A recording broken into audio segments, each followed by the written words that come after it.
আইনুল ভাই, ভাই খেতে তো ভালোই ফলন হয়েছিল। ভাই ভালোই ফলন ছিল। দেখেন ভাই অবস্থা, দেখেন আমার শরীরে অসুস্থ, অসুস্থতার কারণে ভাই দেখেন কত ফুল রয়েছে, খেতে তো পারতেছি না, লুকা পাইতেছি না। দেওয়ার মতো আমার এই দিন আমি দিয়েছিলাম দেখেন বাতাসের আংশিকে ডোয়াগুলা কিরকম হয়ে গেছে। আহা, এই যে দেখেন তরমুজ, এই যে মরা গাছের মধ্যে কিরকম হয়ে গেছে। ওইদিকে দেখি তরমুজগুলি হলুদ হলুদ। হ্যাঁ, এই যে এইগুলা কিন্তু আপনার এই যে কাজ করতে পারছি না, হ্যাঁ, কীটনাশক ব্যবহার করতে পারছি না, এগুলা কিন্তু এরকম। আপনি তো ভুল করছেন, মাছা দিলে তো হয়তো অনেক সুন্দর সুন্দর তরমুজ হইতো। ইস, কি সুন্দর কালার তরমুজের। এই দেখেন কি সুন্দর হয়ে রয়েছে তরমুজ, কিন্তু আমি শরীরে অসুস্থতার কারণে এটা নিতে পারছি না।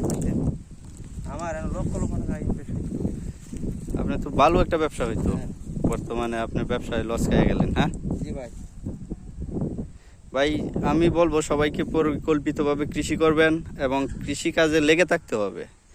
ছেড়ে দিলেন তো হেরে গেলেন। যত্ন নিবেন, ফল পাবেন। অযত্নের ফসল এরকমই হয়।